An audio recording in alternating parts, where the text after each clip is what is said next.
बात करेंगे पोएटिक्स के बारे में। ये अरिस्टोटल का वर्क है और किस लिए ये क्रिटिकल वर्क है जो डिस्कस करता है ड्रामा के प्रिंसिपल्स और जो लिटरेचर के प्रिंसिपल्स हैं इसके बारे में। मेजर फोकस क्या है इसका, वो है ट्रेजेडी। हमें ट्रेजेडी जो है उसके बारे में काफ़ी कुछ पता चलने वाला है। ठीक है, अगर बात करें पोएटिक्स का तो सबसे पहला चीज़ आता है डेफिनेशन ऑफ ट्रेजेडी कि ट्रेजेडी होता क्या है। तो अरिस्टोटल कहता है कि जो ट्रेजेडी है वो इमिटेशन है, कॉपी है of an action that is serious. तो एक सीरियस एक्शन का, कंप्लीट सीरियस एक्शन का, and of a certain magnitude arousing pity and fear in the audience. मतलब जिसे देख के ऑडियंस जो है उस वो पिटी एक्सपीरियंस कर पाए या फिर फियर एक्सपीरियंस कर पाए, जिसकी वजह से उनके अंदर कथार्सिस आ जाए, है ना। कथार्सिस क्या है वो भी हम बाद में डिस्कस करेंगे। सो ट्रेजेडी का यहाँ पे डेफिनेशन क्या है बोला है अरिस्टोटल ने कि एक ऐसा इमिटेशन, ऐसा कॉपी किस चीज़ का, एक एक्शन का जो बहुत ही सीरियस है और कंप्लीट है, जिसे देख के जो ऑडियंस है उनके अंदर पिटी एंड फियर जो है ये भावनाएं आए। इसके अलावा और ट्रेजेडी क्यों लिखा जाता है, ताकि सामने वाला पर्सन जो ऑडियंस है वो कथार्सिस एक्सपीरियंस कर पाए ना। कथार्सिस क्या है, ये है एक पर्गेशन या फिर प्योरिफिकेशन ऑफ इमोशंस, है ना। मतलब आप जब सामने वाले पर्सन को दर्द में देखते हैं, ऑब्वियसली बात है ट्रेजेडी देखने आए हैं तो ट्रेजेडी में किसी ना किसी मेन कैरेक्टर का डाउनफॉल होने वाला है। उसके साथ एक अच्छे कैरेक्टर के साथ जब आप देखते हैं कि बुरा हो रहा है तो वो कहीं ना कहीं आप जो है वो आपको लगता है ना, और वो आपको और हम्बल बनाता है, आपको और हम्बलिंग कैरेक्टर में कन्वर्ट करता है। सो ये है कथार्सिस, है ना, कि सामने वाले का सफरिंग देख के आप जो है एम्पैथी एक्सपीरियंस कर पा रहे हैं और इससे आप जो है एक तरह से और आपके जो इमोशंस है वो और प्योरीफाई हो रहे हैं। तो ये रहा आपका definition of tragedy and tragedy किस लिए लिखा जाता है। जो सेकंड कॉन्सेप्ट है वो है प्लॉट का, जिसे वो कहते हैं मिथोस।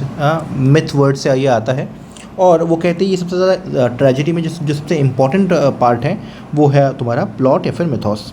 वो इसको सबसे क्रूशियल एलिमेंट मानते हैं ट्रेजेडी का। वो कहते हैं कि इसके अंदर, एक प्लॉट के अंदर, मिथोस के अंदर एक क्लियर बिगिनिंग होनी चाहिए, एक क्लियर मिडिल होना चाहिए और एक एंड होना चाहिए। तो जो एक प्लॉट होगा उसमें एक स्टार्टिंग होगा, एक एंडिंग होगा और बीच में एक मिडिल होगा। और with the sequence of events it follows a cause and effect relationship, है ना, या फिर कॉज एंड इफेक्ट। मतलब एक इवेंट होगा, उसकी वजह से जो है उसके उस इवेंट की घटने की वजह से अगला इवेंट होगा। ऐसे सिक्वेंशियल बिल्कुल ऑर्डर में होना चाहिए कि अच्छा ये कॉज है, ये रीज़न है, इसकी वजह से ये इफेक्ट है, ये जो चेन है ये पूरा बिल्ड होना चाहिए। Plot must be unified and should evoke emotions like pity and fear. ये तो पूरा का पूरा ये देखिए ट्रेजेडी लिखा ही जाता है ताकि कथार्सिस एक्सपीरियंस कर पाए, है ना, एक ऑडियंस मेंबर। तो ऑडियंस मेंबर को पिटी और फियर तो एक्सपीरियंस होना ही चाहिए। यही है मेन मोटिव ट्रेजेडी का। अब आते हैं कैरेक्टर पे। अरिस्टोटल कहते हैं कि कैरेक्टर्स भी बहुत इंपॉर्टेंट है। जो ट्रेजिक कैरेक्टर्स है, जिनके साथ उस ट्रेजेडी के अंदर मतलब इस ट्रेजेडी के अंदर जिनके साथ ये घटने वाला है, जिनके साथ ट्रेजेडी जो ये ट्रेजेडी एक्सपीरियंस करने वाले हैं वो ट्रेजिक कैरेक्टर्स है ना, उनके साथ ये घटने वाला है। फॉर एग्जांपल हैमलेट में देख लीजिए, हैमलेट में Hamlet would be the tragic character, है ना। तो ये जो ट्रेजिक कैरेक्टर्स हैं इनका क्या होना चाहिए, should have moral qualities appropriate for their social status. देखिए पहले के टाइम पे माना ये जाता था कि जो ट्रेजेडी है ये अपर बॉन्स के लिए है, मतलब जो लोग बड़े लोग हैं, जो प्रिंसेस वगैरह हैं, उनके लिए ट्रेजेडी है। और जो कॉमन लोगों के ऊपर जो प्ले लिखा जाता था उसे कॉमेडी कंसिडर किया जाता था। और वो इसलिए क्योंकि कॉमन लोग हायर स्टैंडर्ड पे पहुँचे ही नहीं, तो उनका डाउनफॉल कॉमेडी होता है ना, क्योंकि उनका डाउनफॉल तो ऑलरेडी हो चुका है एक तरह से, है ना। उनके डाउनफॉल में क्या ही कुछ सीख वीक है, तो वो उसे कॉमेडी की तरह ट्रीट किया जाता है। लेकिन एक ऐसा पर्सन जो प्रिंस है, अगर उसका डाउनफॉल हो जाए, है ना, उसका सारा फॉर्चून जो है चेंज हो जाए, वो गरीब बन जाए, है ना, तो इसमें जो है इसको जो है ट्रेजेडी माना जाता है। तो यही बोला गया है कि जो ट्रेजिक कैरेक्टर्स हैं उनका क्या होना चाहिए, मॉरल क्वालिटीज़ होनी चाहिए उनके अंदर जो कि उनका सोशल स्टेटस दिखाए, है ना। And should undergo a change, जिसे हम बोलते हैं पेरीपेटिया।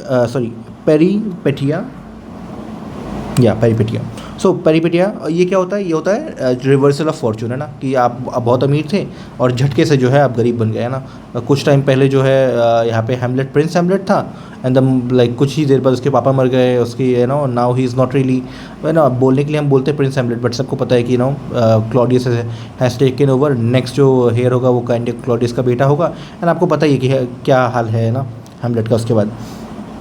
सो ऐसे ही जो पेरीपेटिया ये है कि आपका पूरा का पूरा जो वो है स्टेट ऑफ हैप्पीनेस जो है वो मिजरी में कन्वर्ट हो जाएगा। रिवर्सल ऑफ फॉर्चून भी कहते हैं हम इसको। एंड ड्यू टू, और ये किस लिए होगा? Because of a हमर्शिया। हमर्शिया हम बोलते हैं ट्रैजिक फ्लॉ को।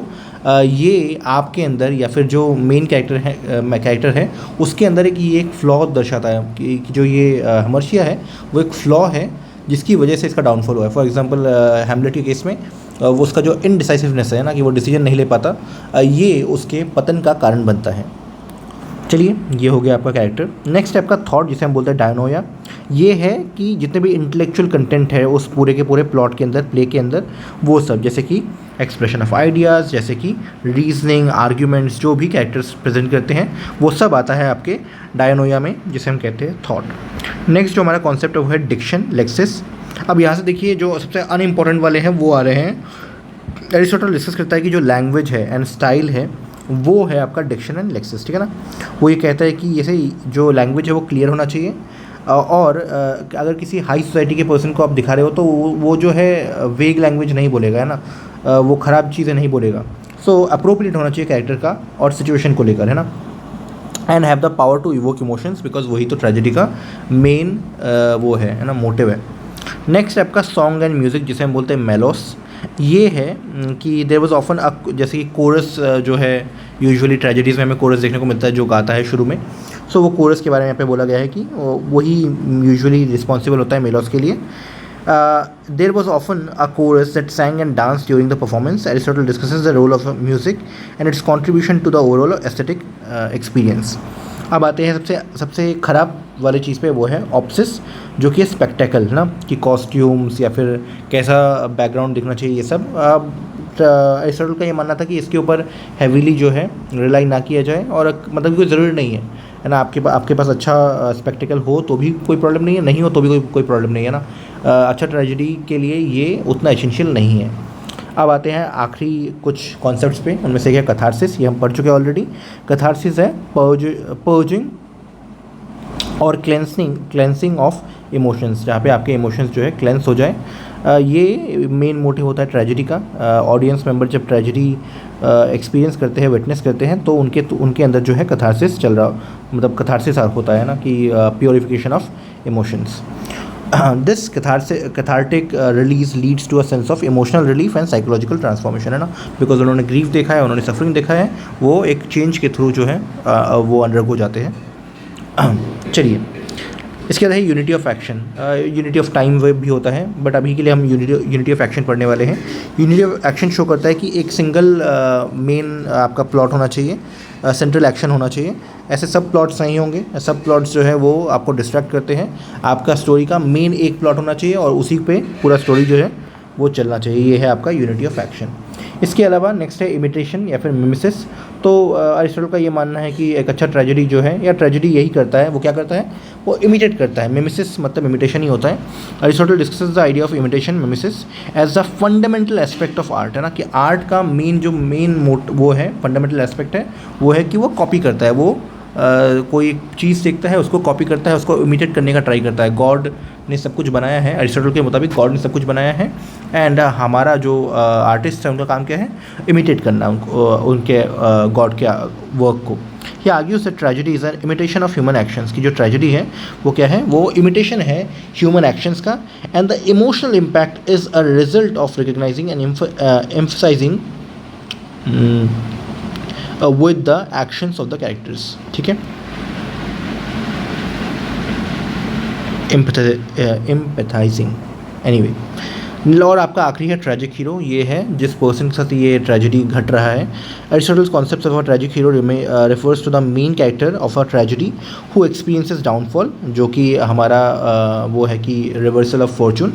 एंड नेक्स्ट है आपका because of his tragic flaw such as hubris, जिसे हम बोलते हैं एक्सेसिव प्राइड, अगर आप बहुत ज़्यादा घमंड है तो भी आपका पतन होता है, या फिर हमर्शिया कि कोई ट्रेजिक फ्लॉ है उसकी वजह से आपका पतन हुआ। ये है आपका ट्रेजिक हीरो। तो यही कॉन्सेप्ट जो पोएटिक्स में है। चलिए नेक्स्ट टाइम मिलते हैं किसी और वर्क के साथ।